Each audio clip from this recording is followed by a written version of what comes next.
कहते हैं इश्क और जंग में सब कुछ जायज होता है और शायद एमएनएस अध्यक्ष राज ठाकरे बिल्कुल यही मानते हैं और इसीलिए साफ तौर पर कह दिया है कोई कुछ भी कर ले हम तो वही करेंगे जो हमारा मन कहेगा। सवाल यह है कि क्या गिरफ्तार होंगे राज या नहीं।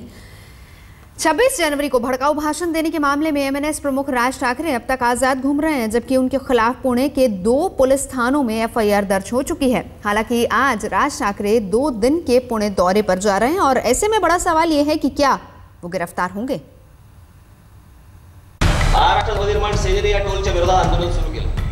पहले राज ठाकरे ने दिया भड़काऊ भाषण,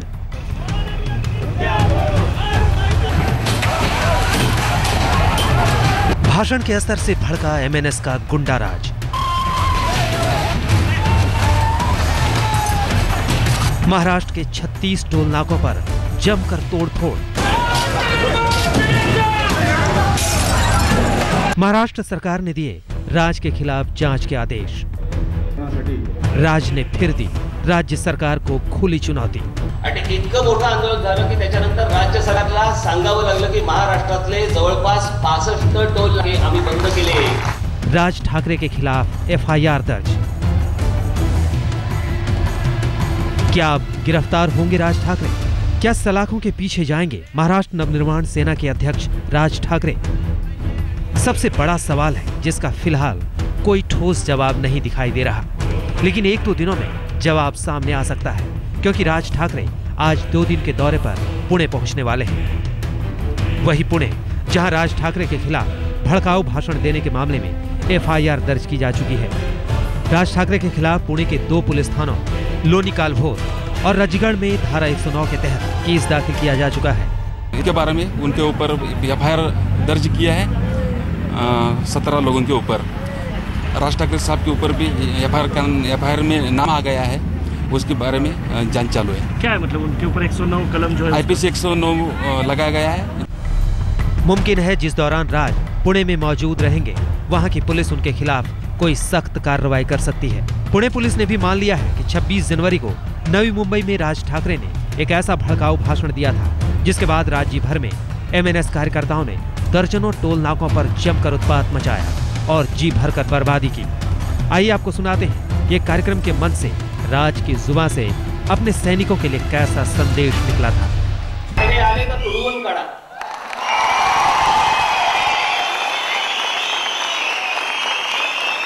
जोपर्यंत हा टोल कशासाठी वसूल होतो हे जोपर्यंत तुम्ही सांगत नाही तोपर्यंत कोणीही टोल भरायचा नाही। रस्त्यात गाड्या थांबू दे, ट्रैफिक जाम होऊ दे, जे काय व्हायचं ते होऊ दे। राज ठाकरे के भाषण के महज चंद घंटों के भीतर ही एमएनएस के सैनिकों ने टोल नाकों पर अपनी मनमानी शुरू कर दी थी और 3 दिनों के भीतर 36 टोल नाकों पर उत्पात मचाया। हैरानी की बात यह है कि महाराष्ट्र सरकार ने भी राज ठाकरे के भाषण की जांच के आदेश दिए, लेकिन कार्रवाई करने की हिम्मत अब तक नहीं जुटा पाई है। लेकिन अब जबकि राज ठाकरे के खिलाफ एफआईआर भी दर्ज है, देखना है कि राज्य सरकार इसके बाद कितनी हिम्मत दिखा पाती है। पुणे से पंकज खेलकर के साथ आज तक ब्यूरो। तो राज ठाकरे के भड़काऊ भाषण पर राज्य सरकार ने जांच के आदेश दिए हैं, लेकिन राज ने खुली चुनौती देते हुए कहा है कि सरकार जो करना चाहे कर ले, लेकिन वो अपने मन की ही करेंगे। साफ है कि कई बार कानून तोड़ चुके राज ठाकरे को अभी भी किसी का खौफ नहीं है। महाराष्ट्र नवनिर्माण सेना के कार्यकर्ताओं को भड़काने के आरोप में राज ठाकरे पर केस दर्ज हो चुका है, लेकिन गिरफ्तारी होती है या नहीं इस पर सस्पेंस बना हुआ है। धारा 109 भी राज ठाकरे के खिलाफ थोपी जा चुकी है, लेकिन इसका असर कितना होता है ये भी एक बड़ा सवाल है। हालांकि राज पर पुणे में गिरफ्तारी की तलवार जरूर लटक रही है, लेकिन इन सब के बावजूद राज की पेशानी पर रत्ती भर भी बल नहीं पड़े हैं। अलबत्ता तेवर और तीखे जरूर हो गए हैं। हम वही करेंगे जो हम करना चाहते हैं, बाकी महाराष्ट्र सरकार को जो उनके खिलाफ करना है वो कर ले। आज तक से बातचीत में राज ठाकरे ने राज्य सरकार को खुली चुनौती देते हुए कहा कि उन्हें जो करना है वो कर लें, अपनी मनमानी वो जारी रखेंगे। यानी पहले भड़काऊ भाषण, उसके बाद धमकी भी। और तो और पति की राह पर पत्नी शर्मिला ठाकरे भी निकल पड़ी हैं। पति ने भड़काऊ भाषण दिया तो पत्नी ने भाषण पर एक्शन लेने वाले कार्यकर्ताओं का स्वागत सत्कार तक किया। टोलच्या आंदोलनात जे कार्यकर्ते सगळे सहभागी झाले त्यांचं सगळ्यांचं अभिनंदन करायला मी इथे आले. मला असं वाटतं की लोकांचं टोल भरताना जे दररोज नुकसान होतं आहे आणि जे पैसे सरकारच्या खिशात न जाता या मंत्र्यांच्या खिशात जात आहेत ते नुकसान भरपाई खूप मोठी आहे, ती सरकारने आधी वसूल करावी, मग आमच्या नुकसान भरपाईचं बोला. हालांकि राज ठाकरे ने सरकार को ठेंगा दिखाना शुरू कर दिया है, लेकिन टोल टैक्स को लेकर सरकार ने भी दो टूक कह दिया है कि इससे जुड़े नियमों में कोई बदलाव नहीं किया जाएगा. But we are also reviewing improvements in toll policy that will be taken up later. But new policies being also looked at. But all I can say that this is a considered policy of the Government of India and Maharashtra State to make sure that we build roads quickly and ask users to pay for user charges. This policy will continue. सरकार बनाम राज ठाकरे के बीच तलवारें खिंच चुकी हैं. दूर से ही एक दूसरे पर वार भी शुरू हो चुका है. लेकिन इन सियासी चालों का नफा नुकसान किसे पहुंचता है, हर किसी की नजरें इसी जवाब की ओर मुड़ गई हैं. मुंबई से कमलेश सुतार के साथ आज तक ब्यूरो. फिलहाल हम सीधा चलते हैं, पुणे से पंकज हमारे साथ मौजूद है और मुंबई से हमारे संवाददाता वीरेंद्र सिंह गुनावत मौजूद है. सबसे पहले हम पुणे ही चलेंगे क्योंकि वहां पर आज राज ठाकरे पहुंचने वाले हैं. लग रहा है पंकज कहीं कोई ना कोई कार्रवाई हो सकती है राज के खिलाफ, क्योंकि 2 FIR दर्ज है वहां पर.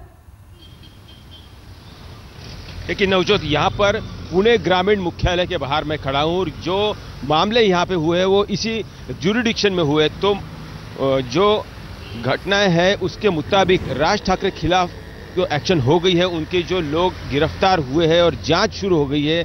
यहाँ के जो SP है, सुपरिटेंडेंट ऑफ पुलिस, उनसे भी बात हुई कि क्या राज ठाकरे के खिलाफ गिरफ्तारी हो सकती है. तो उन्होंने यही कहा है कि जब तक जांच पूरी नहीं होती तब तक ये कहना मुश्किल है. आज राज ठाकरे पुणे आ रहे हैं, उनके 13 लोग आज भी जेल में बंद हैं क्योंकि वो न्यायिक हिरासत में है. और देखना यह होगा कि क्या कदम पुणे पुलिस उठाती है राज ठाकरे के खिलाफ, क्योंकि भाषण वहीं से दिया गया, भड़काऊ भाषण, और उसके बाद ही तमाम जो सैनिक हैं MNS के जो तमाम कार्यकर्ता हैं वो भड़के थे. वीरेंद्र, आपसे जानना चाहेंगे किस तरह की सियासत है और किस तरह के अगर हम नफा नुकसान की बात करें तो किससे इसका फायदा होगा. राज ठाकरे साफ तौर पर कह चुके हैं कि सरकार जो चाहे कर ले, हम तो वही करेंगे जो हमारा मन करेगा. नवजोत, ये वोटों की राजनीति है, इसमें कोई दो राय नहीं है. फायदा किसे होगा ये तो पता नहीं, लेकिन नुकसान जरूर बीजेपी और शिवसेना को होगा. पिछली बार भी अगर देखिए तो उत्तर भारतीयों का मुद्दा उठाया था. उत्तर भारतीयों के नाम पर राज ठाकरे ने काफी हंगामे किए थे, उनके कार्यकर्ताओं ने हिंसा की थी महाराष्ट्र में और मुंबई में भी, और जिसका फायदा राज ठाकरे को हुआ था. सीट्स का काफी अच्छी खासी मिली थी. एक बार फिर राज ठाकरे ने मुद्दा तो उठाया, लेकिन इस बार टोल नाके का उठाया है. ये खुली चुनौती है राज्य सरकार को कि भी अगर आप में दम है तो मुझे आप जेल में डालकर दिखाएं. इस तरह की भाषा राज ठाकरे एक बार फिर बोल रहे हैं. अभी ठीक सुबह 9 बजे यहां से निकलेंगे, 11 बजे क्योंकि मीटिंग पुणे में है, अपने कार्यकर्ताओं के साथ लोकसभा चुनाव की तैयारी कर रहे हैं. और अभी खुली चुनौती पुणे की पुलिस को लेकर है कि अगर पुणे में वो पहुंच रहे हैं तो पुणे पुलिस में कितनी दम है कि उनको गिरफ्तार करके दिखाएं. ये खुली चुनौती आज राज ठाकरे दे रहे हैं राज्य सरकार को भी और पुणे की पुलिस को भी. राज ठाकरे और राज के बयान पर अब सियासत भी परवान चढ़ रही है. वोट बैंक की राजनीति हावी हो रही है क्योंकि इसे लेकर शिवसेना राज पर निशाना साध रही है. शिवसेना का कहना है कि टोल टैक्स का मुद्दा MNS का नहीं, हमारा है.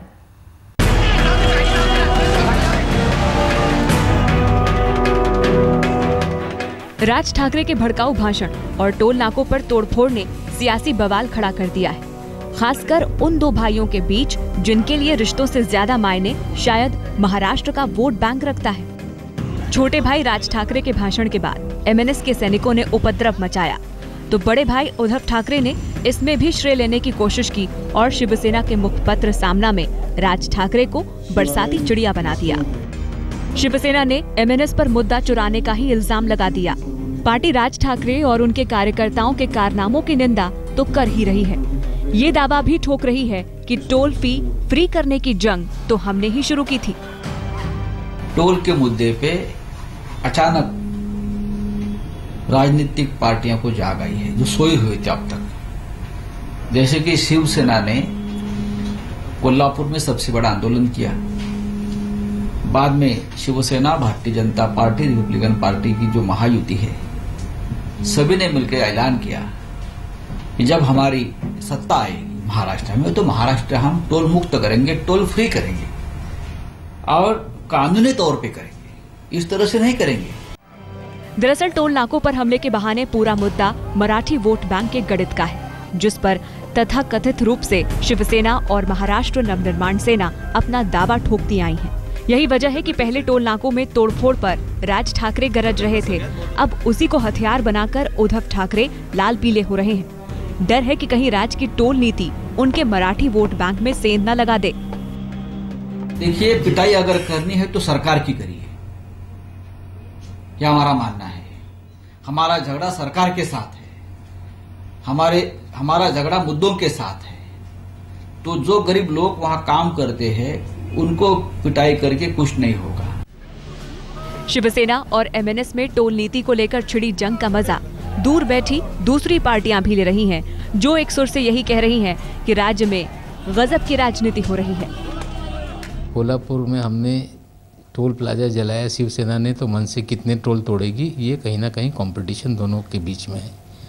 जनता से ज़्यादा राजनीतिक दल इसका राजनीतिक फ़ायदा किस तरह से मिलेगा, लोगों को गुमराह किस तरह से किया जाएगा, इस होड़ में लोग लगे हुए हैं। पूरी राजनीति ही हो रही है, क्योंकि किसी को अगर किसी चीज़ के तह तक जाना है तो ये वजह जानने की बहुत ज़रूरत है। आज अगर उन्हें कुछ करना है तो वो उस पीडब्ल्यूडी मिनिस्टर का घेराव कर सकते हैं, आईआरबी का घेराव कर सकते हैं। राजनीति की अलग अलग चाल और सियासी बयानबाजियों के बीच अब देखना यह है कि राज्य की कांग्रेस सरकार राज्य के खिलाफ क्या कदम उठाती है। आखिर कानूनी प्रक्रियाओं और प्रशासनिक उसूलों को निभाने की जिम्मेदारी भी तो सरकार की ही बनती है।